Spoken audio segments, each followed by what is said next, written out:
한 목사님의 말씀을 듣는 가운데 듣게 된 내용이었습니다.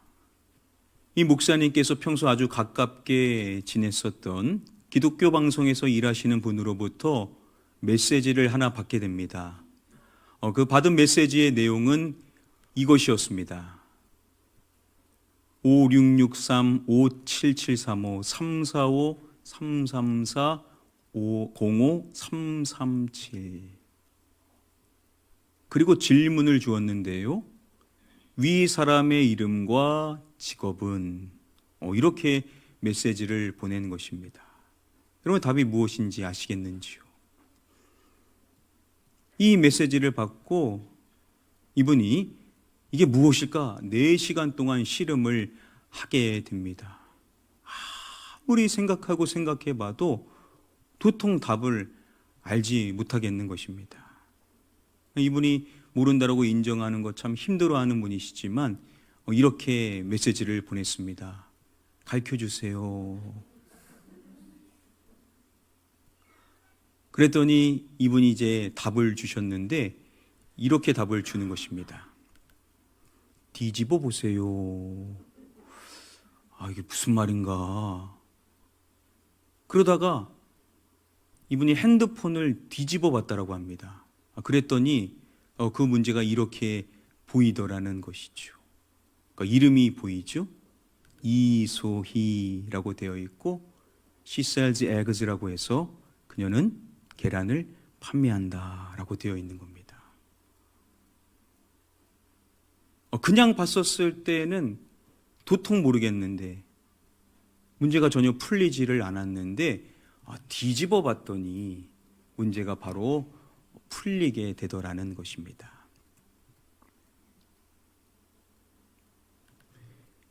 여러분, 우리가 인생을 살아갈 때 우리가 어떠한 시각으로 어떠한 기준으로 인생을 살아갑니까? 우리는 다 똑같죠. 우리의 기준, 우리의 시각, 우리의 판단으로 살아갔죠. 무엇을 보든지 간에 우리는 우리 입장에서 우리의 기준으로 우리의 판단으로 모든 것을 바라보게 될 것입니다. 심지어 하나님조차도 우리가 그렇게 할 때가 있죠. 자, 그런데 이것을 한번 뒤집어 볼 필요성이 있다라는 것입니다. 하나님의 기준으로, 하나님의 시각으로, 하나님의 판단으로 볼 필요성이 있다라는 것이죠. 과연 하나님께서 보셨을 때 어떠실까? 하나님께서는 이것을 어떻게 느끼실까? 하나님께서 이것을 보실 때 과연 이것은 어떠한 문제일까? 무엇보다도 우리 자신을 그렇게 볼 필요성이 있을 것입니다. 그러니까 하나님의 시각으로 우리를 보게 될 때 과연 어떠할까라는 물음이 때론 필요할 수가 있겠죠.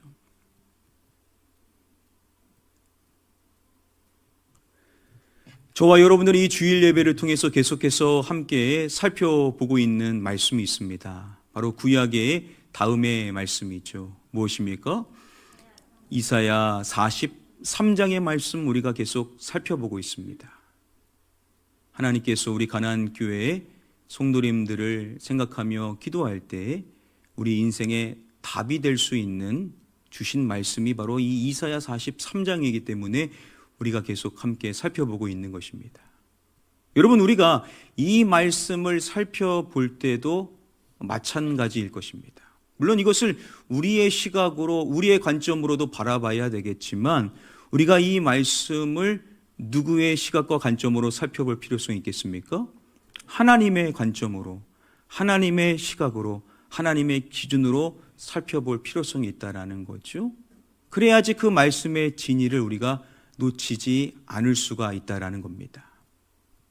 자, 그런 점에 있어서 우리에게 도움이 될 수 있는 말씀이 15절의 말씀입니다. 이사야 43장 15절 말씀을 보면 서두에 나는 여호와라고 말씀을 하십니다. 하나님께서 자신이 여호와임을 밝히시고 그리고 중간에 보시면은 이렇게 말씀하십니다. 이스라엘의 창조자요 라고 말씀을 하시죠. 하나님께서는 이스라엘과 관련된 이스라엘의 누구냐? 바로 창조자이심을 밝히시고 계십니다. 자, 여기까지 살펴봤었을 때 여호와와 이스라엘, 하나님과 이스라엘의 관계를 우리가 선명히 알 수가 있는 거죠.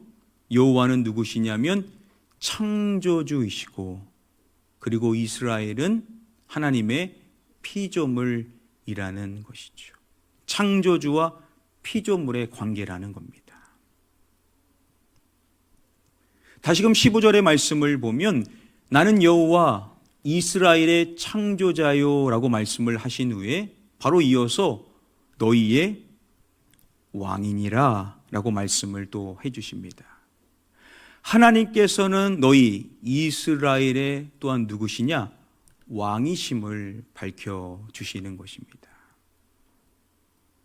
자, 여호와 하나님과 이스라엘의 관계, 먼저 첫 번째 살펴봤었습니다. 여호와는 누구시라고요? 창조주이시고, 이스라엘은 그의 피조물이라는 것이고, 또한 말씀해 주시는 것이 여호와는 그들을 통치하는 왕이시고, 그리고 이스라엘은 그분의 백성이라는 것이겠죠. 물론 두 존재 다 중요하겠지만 당연히 우선적으로 중요하게 여겨야 될 관점과 시각과 기준이 누구시겠습니까? 창조주이시자 왕이신 분이시겠죠. 피조물도 물론 중요하지만 그 피조물을 만든 창조주, 백성도 중요하겠지만 그 백성을 통치하는 왕의 기준이 더 중요하다라고 말할 수가 있을 겁니다. 자, 우리가 여호와 하나님을 바라볼 때 그렇게 창조주이시자 왕이신 여호와 하나님의 시각으로 바라봐야만 할 것이라는 것이죠.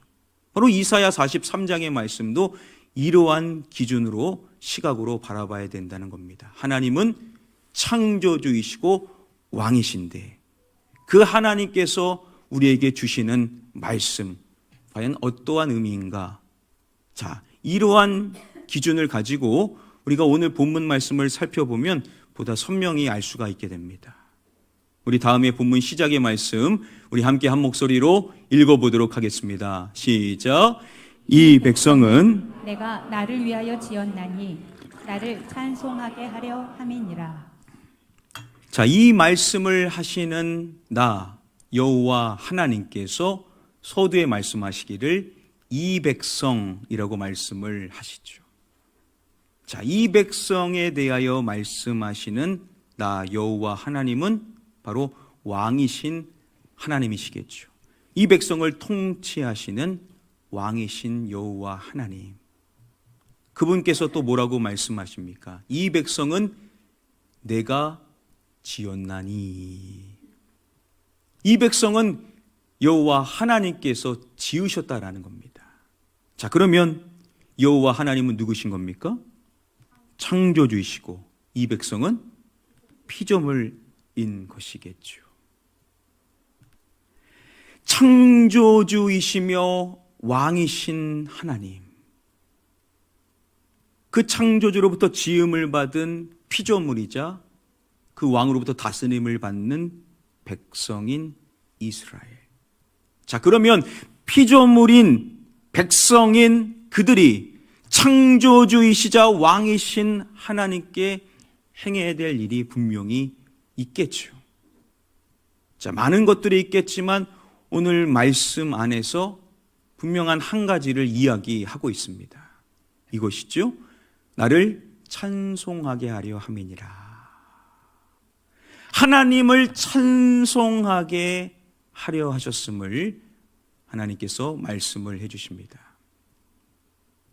여기서 우리는 예배라는 단어를 적용해 볼 수가 있다라고 했었죠. 하나님의 피조물이자 백성인 그들의 왕이시자 창조주이신 하나님께 마땅히 행해야 될 일, 그 한 가지가 결국 무엇이라는 것입니까? 그게 바로 예배라는 것이죠. 하나님으로부터 지음받은 그의 피조물이자 통치를 받는 백성들이 날마다 하나님을 무엇해야 되냐? 예배해야 된다라는 것이죠. 우리가 이것을 하나님의 이제 관점으로 더 분명히 살펴봐야만 한다라는 겁니다. 오늘 본문 말씀 이어지는 내용을 보면요. 그렇다면 그들은 그렇게 하나님을 예배했는가? 이어지는 접속사가 뭐냐면 그러나입니다. 그러나 이렇게 말씀하십니다. 그러나 너는 나를 부르지 아니하였고. 이 부른다라는 이 단어 대부분의 주석가들은 예배의 관점으로 해석을 합니다. 그러나 너는 나를 예배하지 아니하였음을 말씀하시는 것입니다. 그러나 보다 우리가 이런 식으로 넘어가서는 결코 안 된다라는 거죠. 왜냐? 하나님께로부터 지음받은 그의 피조물이자 그의 백성인 그들이 그들의 창조주이자 왕이신 하나님께 너무나 마땅히 드려야 될 것이 예배인데 그들은 예배하지를 않았다라는 겁니다. 우리가 이 말씀을 대할 때 그럴 만한 사정이 있었나 보지, 말 못할 이유가 있었나 보지, 우리가 이런 식으로 살펴봐서는 안 된다는 거죠. 우리가 이 말씀을 창조주이자 왕이신 하나님의 관점으로 이 말씀을 받아야 된다는 겁니다. 과연 하나님은 어떠셨을까? 창조주이신 왕이신 하나님께서는 그 마땅히 받으셔야 될 예배를 받지 않으셨을 때 어떠셨을까?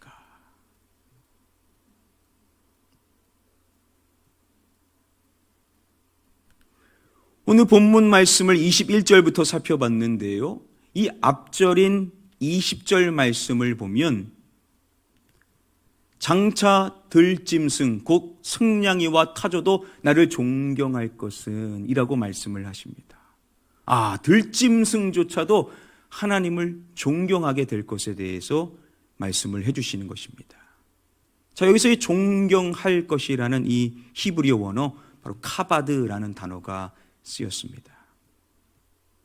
자, 그런데 오늘 본문 말씀 23절 가운데 보시면 내 제물로 나를 공경하지 아니하였느니라 라고 말씀하죠. 바로 여기서 이 공경하다라는 이 단어가 똑같은 카바드라는 단어입니다. 너희는 너희의 제물로 나를 카바드하지 않았음을 말씀하십니다. 아니, 짐승들조차도 하나님을 카바드할 것인데 그의 지음을 받은 피조물이자 통치받는 백성인 그들이 하나님을 카바드하지를 않았다라는 겁니다. 과연 하나님의 마음이 어떠했겠냐라는 것이죠.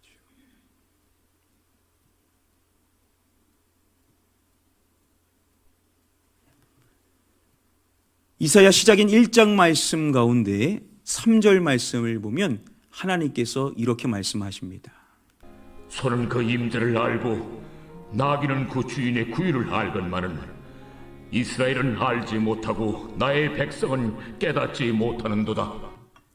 하나님께서 뭘 말씀하시냐면 소는 그 임자를 알고, 그렇죠?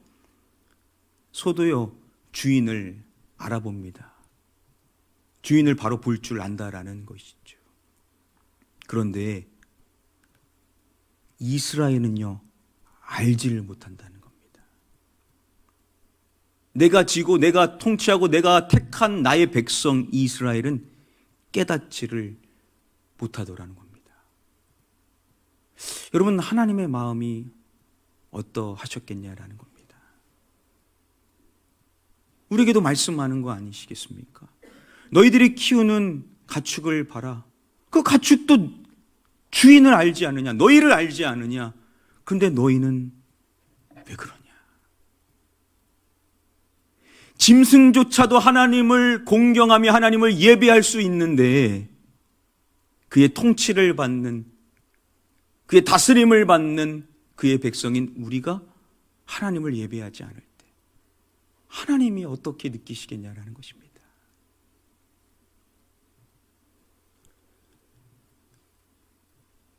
오늘 말씀을 보면 하나님께서 또 이러한 이야기도 하십니다. 우리 함께 다음에 본문 말씀 한 목소리로 읽어보겠습니다. 시작. 그러나 야곱아, 너는 나를 부르지 아니하였고 이스라엘아, 너는 나를 괴롭게 여겼으며. 먼저 하셨던 말씀이 너는 나를 부르지 아니하였고, 그리고 또 하시는 말씀이 너는 나를 이렇게 여겼으며 라고 말씀을 하십니다.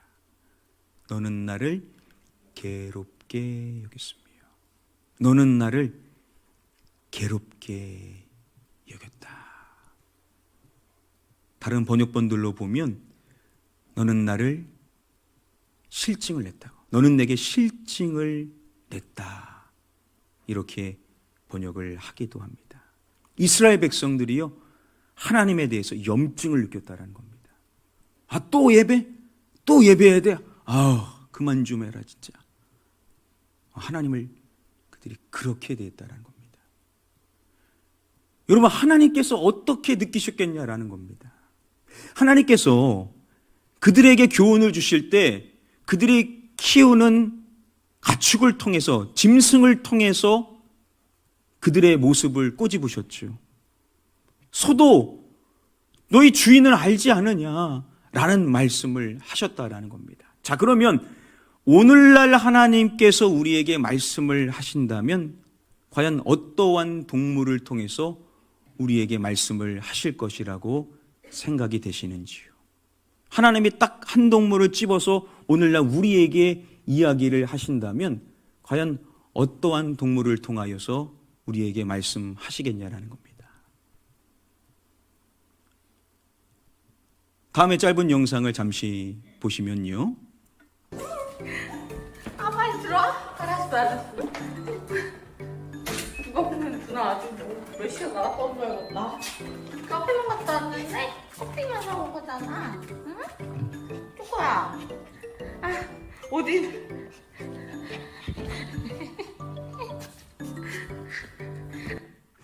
이 영상의 제목은 잠깐 나갔다 온 주인이 너무 반가운 강아지입니다. 이 반려견이 있으셨던 분들, 또 지금 키우시는 분들은 아시죠? 반려견은요, 주인이 언제 나갔다 왔든 볼 때마다 마치 처음 본 것처럼, 진짜 오랜만에 본 것처럼 온몸을 다 표현해가지고 그 즐거움을 나타내지 않습니까? 주인만 보면 마치 자신이 모든 것을 다 얻은 것처럼 그렇게 행복해 하면서 즐거움으로 환영해주는 모습을 보게 되죠. 그래서 우리가 밤늦게 들어올 때 다른 가족들은 쳐다도 안 보지만 우리 반려견들은요, 마치 기다렸다는 듯이 문 앞에 서 있어서 우리를 격하게 환영해 주게 되죠. 우리가 언제 올지를 이미 알고 있어서 이미 기다리고 있는 경우가 많이 있습니다. 여러분, 하나님께서 오늘날 말씀하신다면 이 부분으로 말씀하시지 않으시겠냐라는 것이죠. 너희가 키우는 반려견이 너희를 그렇게 대하는 이유가 뭐냐? 바로 너희가 주인이기 때문이 아니냐? 너희가 주인이기 때문에 너를 볼 때마다 그렇게도 기뻐하고 즐거워하며 마치 처음 본 것처럼 그렇게도 온 정성을 다하여서 환영하고 그렇게 받아주는 너희들의 반려견을 보면 너희는 뭘 느끼냐? 여러분 한번 생각해 보십시오. 여러분들이 키우는 반려견이 여러분들이 주인인데 여러분들이 왔는데도 본 척도 안 합니다. 그러면서 자기 할 일만 하고 있고, 그리고 슬쩍 보면서 너 뭐냐? 너 왜 이렇게 왔다 갔다 하냐? 왜 이렇게 성가시냐? 막 이렇게 실증이 난 것과 같은 반응을 보인다라고 생각해 보시기 바랍니다. 여러분들이 주인인데 그러면 여러분들은 어떠한 느낌이시겠습니까? 마치 이와 같다라는 것이죠. 하나님께서 지으시고 하나님이 다스리시는 하나님의 백성인 우리가 그분의 피조물이고 그분의 백성인데 우리가 하나님을 그렇게 대한다면 예배하지 않고 마치 실증난 것처럼 억지로 끌려가듯이 그렇게 하나님을 예배한다라고 한다면 그때 하나님이 느끼실 감정이 마치 그와 같다라는 겁니다. 결국 이러한 이야기를 통해서 하나님이 하시고 싶은 말씀이 무엇이겠습니까? 하나님의 피조물인 하나님의 백성인 우리가 하나님을 창조의 하나님을, 우리의 왕이신 하나님을 예배하는 것은요, 이거는 짐승도 할 일이니 이 세상의 그 어떠한 일보다 마땅한 일이라는 것이죠. 그런데 네가 그걸 안 해? 이건 있을 수 없는 일이다 라는 것을 하나님이 말씀하신다는 겁니다. 우리가 키우는 반려견을 통해서 그걸 발견할 수 있어야 된다는 것이죠.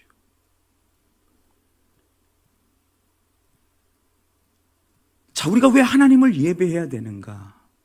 그런데 이것만이 아닙니다. 오늘 본문 말씀 가운데 보면 하나님께서 또 이러한 이야기를 해주십니다. 우리 함께 다음에 본문 말씀 한 목소리로 읽어보겠습니다. 시작. 내 범죄의 양을 내게로 가져오지 아니하였고 내 제물로 나를 공경하지 아니하였느니라.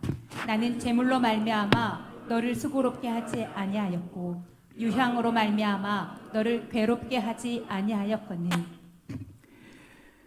자, 지금 이 말씀의 내용은 계속해서 무엇의 관점으로 볼 수 있냐면 예배의 관점으로 우리가 적용해서 살펴볼 수가 있습니다. 지금 이 본문 마지막의 말씀은 두 부분으로 나눌 수가 있는데요. 전반부는 그들이 행하지 않은 일에 대한 내용이고 후반부의 내용은 하나님께서 행하시지 않은 일에 대한 내용입니다. 자, 오늘은 우리가 후자의 내용을 살펴보고자 하는 것입니다. 자, 하나님께서 행하시지 않은 일, 직접 밝히시는 일 두 가지를 말씀하시는데요. 이 두 가지는 맥락이 같습니다.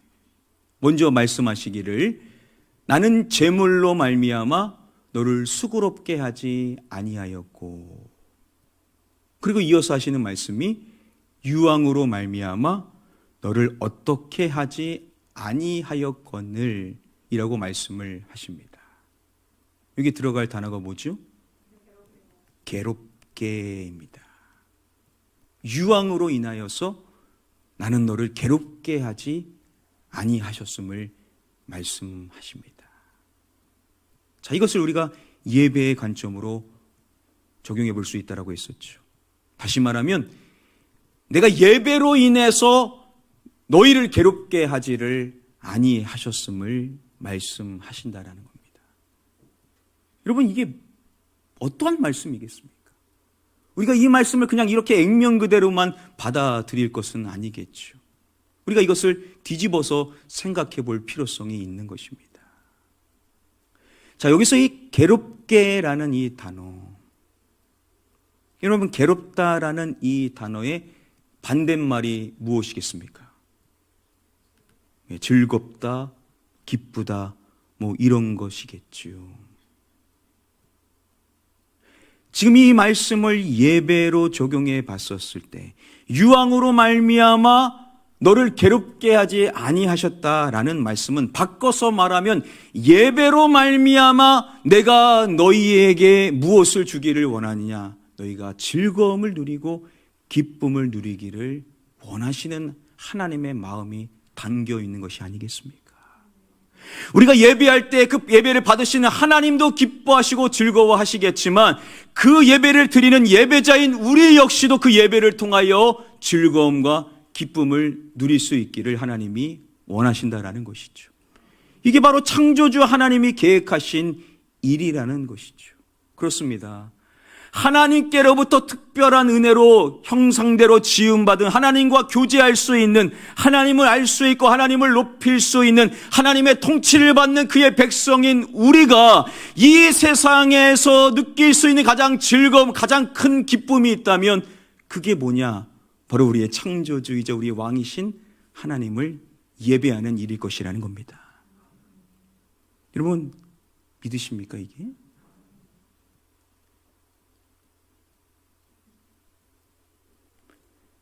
신명기의 말씀을 보면요, 모세가 이스라엘 백성들에게 여호와의 명령과 규례를 지킬 것이 아니냐, 하나님의 말씀대로 살아가야 되는 것에 대한 이야기를 할 때 이렇게 이야기를 합니다.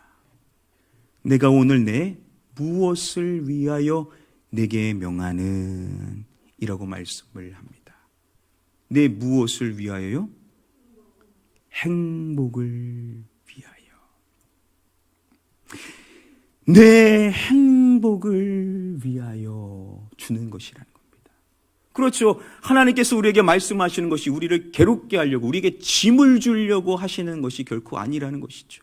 그 말씀 따라 인생을 살아가는 것은 바로 너의 행복을 위한 것이라는 것이죠. 여러분들의 자녀들에게 여러분들이 해주는 그 모든 말들, 여러분들의 자녀를 막 괴롭게 하려고, 힘들게 하려고 하는 것이 아니죠. 잘 살라고 하는 거 아닙니까? 하나님께서 우리에게 명하신 모든 것들도 바로 그렇게 할 때 우리가 행복을 누릴 수가 있게 된다는 것인데요. 예배도 마찬가지일 것이라는 것이죠.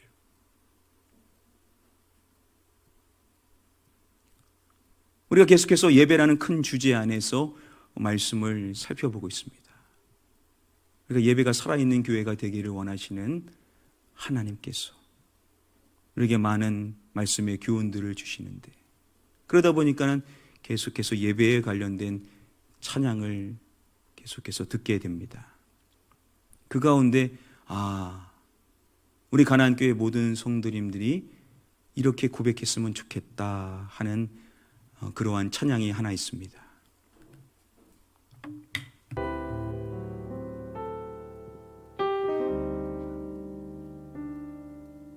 숨이 찰 정도로 힘든 순간이 와도, 눈물이 쏟아지는 슬픔이 와도, 내 평생에 놓을 수 없는 마음속 깊은 곳부터 지금 이 순간이 마지막일지라도 마지막 순간에 나 고백할 노래, 내 평생에 놓을 수 없는 마음속 깊은 곳부터 예배할 때 가장 행복합니다. 예배할 때 가장 행복합니다. 나를 구하시고 날 사랑하신 주님께 예배할 때.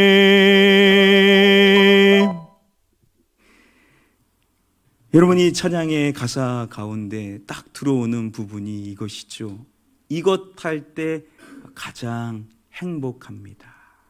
뭐 할 때요? 예배할 때. 한번 따라해 보면 좋겠습니다. 예배할 때 가장 행복합니다. 이것이 저와 여러분들의 진정한 고백이 되기를 축복합니다. 여러분, 우리가 예배를 하나님 앞에 드리는 것은 그건 짐승도 그렇게 할 만한 가장 마땅한 본분인데, 그래서 해야 되는데 그것만이 이유가 아니라는 겁니다. 우리가 하나님의 창조된 피조물로 하나님의 다스림을 받는 백성으로서 우리의 창조주이자 우리의 왕이신 하나님을 우리가 예배하게 될 때 우리가 이 세상에서 누릴 수 없는 가장 큰 행복을 누릴 수 있는 복된 존재인 줄 믿습니다. 여러분, 예배가 행복하게 되는 것만큼 우리의 인생에 귀한 것이 없죠. 여러분, 예배가 여러분들의 인생에 가장 큰 행복이 되기를 축복합니다. 하나님을 예배함으로써 가장 마땅한 일을 할 뿐만 아니라 여러분들의 인생을 가장 행복하게 하는 이 예배를 통하여서 여러분들의 삶이 계속해서 더욱 기쁨과 즐거움이 넘쳐날 수 있게 되기를 주님의 이름으로 간절히 축복하며 축원합니다. 오늘 말씀을 정리해 보기를 원합니다.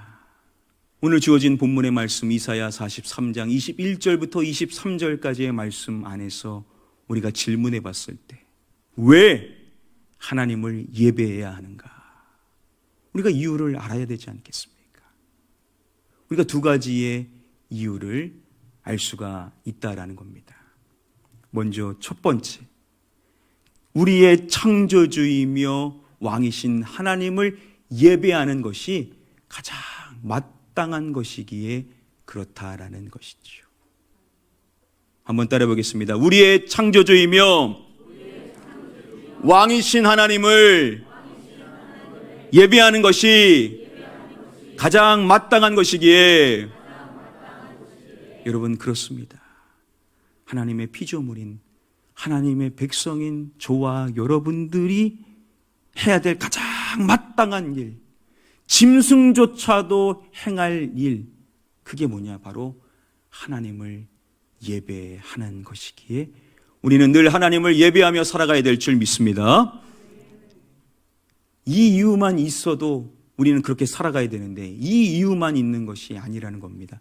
두 번째 또 우리에게 주어진 이유가 있는데, 그것은 바로 하나님의 피조물이며 백성인 우리가 하나님을 예배할 때 가장 행복할 수 있기에 또한 그렇다라는 것이죠.